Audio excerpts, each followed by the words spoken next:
یہ کہانی ہے بلال کی۔ 22 سالہ یونیورسٹی کا طالب علم جو لاہور کے پرانے علاقے اندرونی شہر میں رہتا تھا۔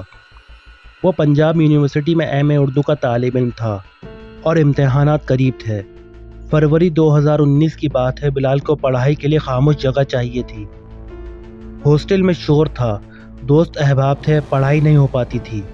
اسے کالج کے ایک پروفیسر نے بتایا کہ اندرونی شہر میں پرانی عمارتیں ہیں جہاں سستے کمرے مل جاتے ہیں۔ بلال وہاں گیا۔ بہت گھومنے کے بعد اسے ایک عمارت ملی۔ عمارت انگریزوں کے زمانے کی تھی، کم از کم 100 سال پرانی۔ اونچی چھتیں، پتھر کی سیڑھیاں، دیواریں موٹی۔ کمرے میں ایک پرانی کھڑکی تھی جو سامنے والی عمارت کی طرف کھلتی تھی۔ عمارت کا مالک مکان ایک ادھیڑ عمر آدمی تھا جس کا نام عارف تھا۔ وہ نوکری کرتا تھا اور یہ عمارت اسے وراثت میں ملی تھی۔ اس نے کمرہ دیتے ہوئے کہا، بیٹا رات کو کھڑکی بند رکھنا، سامنے والی عمارت خالی ہے، کئی سالوں سے خالی ہے، کوئی نہیں رہتا وہاں۔ بلال نے پوچھا، خالی کیوں ہے؟ اتنی بڑی عمارت ہے۔ عارف نے جواب دیا، پرانی ہے، خراب ہے، کوئی نہیں رہنا چاہتا، بس تم اپنا خیال رکھنا۔ بلال نے کمرہ لے لیا۔ پہلی رات بلال نے اپنا سامان رکھا۔ کمرہ چھوٹا مگر آرام دہ تھا۔ اس نے دیواروں پر اپنے نوٹس لگائے، کتابیں سجا دیں۔ کمرہ اپنا سا لگنے لگا۔ رات کو کھانا کھایا اور پڑھنے بیٹھ گیا۔ رات کے 11:30 بجے تھے۔ باہر اندھیرا تھا، گلیاں سنسان تھیں، کبھی کبھار کوئی کتا بھونک دیتا۔ پڑھتے پڑھتے اس کی نظر کھڑکی کی طرف گئی۔ کھڑکی بند تھی، لیکن سامنے والی عمارت کی دوسری منزل کی ایک کھڑکی میں ہلکی سی روشنی تھی۔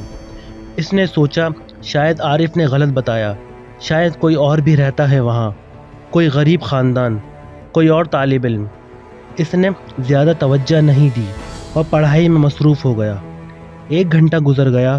رات کے 12:30 بجے تھے۔ جب اس نے دوبارہ دیکھا تو روشنی بند تھی، لیکن کھڑکی میں ایک عورت کھڑی تھی، سفید لباس میں، بالکل ساکن۔ اس کا چہرہ اندھیرے میں دھندلا سا تھا، نظر نہیں آ رہا تھا، بس اتنا محسوس ہوتا تھا کہ وہ اسے دیکھ رہی ہے۔ بلال کی سانسیں رک گئیں۔ وہ کچھ دیر وہیں بیٹھا دیکھتا رہا۔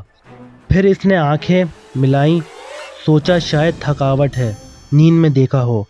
جب دوبارہ دیکھا تو وہاں کوئی نہیں تھا، صرف خالی کھڑکی تھی، اندھیرا تھا۔ اس نے خود کو سمجھایا کہ شاید یہ وہم ہے، امتحانوں کا دباؤ ہے، لیکن وہ رات بھر نہیں سویا۔ اگلی رات وہ پہلے سے زیادہ چوکنا تھا۔ اس نے کھڑکی بند کر رکھی تھی، پردے ڈال رکھے تھے، پڑھائی میں مصروف تھا۔ رات کے 12 بجے تھے جب اسے محسوس ہوا کہ کمرے میں ہلکی سی ٹھنڈ پھیل گئی ہے۔ اس نے پردے ہٹا کر کھڑکی سے باہر دیکھا۔ وہ پھر وہاں تھی، سفید لباس میں، اسی کھڑکی میں۔ اس بار وہ پہلے سے زیادہ واضح تھی۔ اس کا چہرہ ابھی تک دھندلا تھا، لیکن اس کے کپڑے صاف نظر آ رہے تھے، پرانے زمانے کی سفید کپڑے۔ بلال نے کھڑکی کھولنے کی کوشش کی، لیکن کھڑکی جام تھی، کھل نہیں رہی تھی۔ اس نے شیشے کو صاف کر کے دیکھنے کی کوشش کی۔ جیسے ہی اس نے شیشے کو چھوا، وہ عورت غائب ہو گئی، بالکل اسی طرح جیسے کبھی تھی ہی نہیں۔ صبح بلال نے عارف کو فون کیا۔ اس نے پوچھا، عارف بھائی، سامنے والی عمارت میں کون رہتا ہے؟ عارف نے کہا، کوئی نہیں بھائی، میں نے بتایا تھا نا، خالی ہے۔ بلال نے کہا، لیکن رات کو میں نے ایک عورت دیکھی ہے، سفید کپڑوں میں، کھڑکی میں کھڑی تھی۔ عارف کچھ دیر خاموش رہا، پھر بولا، تم نے دیکھ لیا، میں نے کہا تھا نا کھڑکی بند رکھنے کو، اب دیکھ لیا تم نے۔ بلال نے حیران ہو کر پوچھا، کیا مطلب؟ عارف نے آہستہ آواز میں کہا، وہ عورت ہے، کئی سالوں سے ہے، میں نے بھی دیکھی ہے، بہت سے لوگوں نے دیکھی ہے، کچھ لوگ ڈر کر چلے گئے، کچھ رہے، وہ کسی کو نقصان نہیں پہنچاتی، بس کھڑی رہتی ہے۔ بلال کو تجسس ہوا۔ وہ اس عورت کے بارے میں جاننا چاہتا تھا۔ وہ محلے کی پرانی دکانوں پر گیا، بوڑھے لوگوں سے باتیں کیں۔ ایک بوڑھے دکاندار نے اسے چائے پلائی اور کہا، بیٹا یہ بہت پرانی کہانی ہے، 1970 کی دہائی کی بات ہے۔ اس عمارت میں ایک خاندان رہتا تھا، باپ، ماں، 2 بیٹیاں۔ بڑی بیٹی کا نام زینب تھا، چھوٹی کا نام عائشہ۔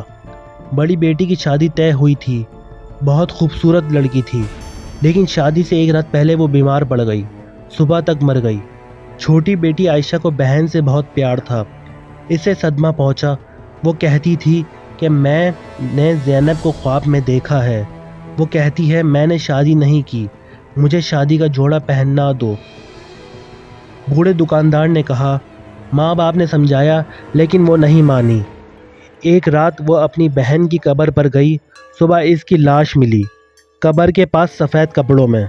کہتے ہیں اس کے بعد سے دونوں بہنیں آتی ہیں، زینب سرخ جوڑے میں، عائشہ سفید کپڑوں میں، دونوں اپنی اپنی کھڑکیوں میں کھڑی رہتی ہیں۔ بلال نے پوچھا وہ کیا چاہتی ہیں؟ بوڑھے دکاندار نے کہا کوئی نہیں جانتا، شاید کچھ نہیں چاہتی۔ اس رات بلال نے دونوں کھڑکیوں کو دیکھنے کا فیصلہ کیا۔ رات گہری ہوتی گئی، پہلے سرخ والی آئی، زینب، وہ اپنی کھڑکی میں کھڑی تھی، سرخ شادی کے جوڑے میں۔ کچھ دیر بعد سفید والی آئی، عائشہ، وہ دوسری کھڑکی میں کھڑی تھی، سفید کپڑوں میں، دونوں سیدھا سامنے دیکھ رہی تھیں، بلال کی طرف۔ بلال کو سمجھ نہیں آیا کہ وہ کیا چاہتی ہیں۔ اس نے کھڑکی کھولنے کی کوشش کی، اس بار کھڑکی کھل گئی۔ اس نے باہر جھانکا، دونوں کھڑکیاں خالی تھیں، لیکن کھڑکی کی سل پر ایک پرانی تصویر پڑی تھی، دو بہنوں کی تصویر، ایک سرخ میں ایک سفید میں۔ بلال نے تصویر اٹھائی، تصویر کے پیچھے کچھ لکھا تھا، صرف دو لفظ، ہم یاد ہیں۔ بلال نے وہ تصویر اپنے پاس رکھ لی۔ وہ کئی مہینے وہاں رہا، امتحانات دیے، پاس ہو گیا، پھر ایک دن وہ وہاں سے شفٹ ہو گیا۔ جاتے وقت اس نے کمرہ خالی کیا، سامان اٹھایا، دیواروں سے نوٹس اتارے، کتابیں باندھی۔ پھر اس کی نظر اس تصویر پر پڑی جو الماری پر رکھی تھی۔ اس نے تصویر اٹھائی، دیکھا، پھر واپس رکھ دی، تصویر وہیں رہ گئی۔ بلال آج تک نہیں جانتا کہ وہ عورت کون تھی، وہ کیوں آتی تھی، وہ کیا چاہتی تھی۔ کبھی کبھی رات کو جب وہ کھڑکی کے پاس سے گزرتا ہے تو اسے وہ عورت یاد آتی ہے، سفید لباس میں، کھڑکی میں کھڑی، اور وہ سوچتا ہے شاید وہ کچھ کہنا چاہتی تھی، شاید وہ صرف دیکھنا چاہتی تھی، شاید وہ اس کا انتظار کر رہی تھی، لیکن اس نے کبھی پوچھا نہیں، اور اب بہت دیر ہو چکی ہے۔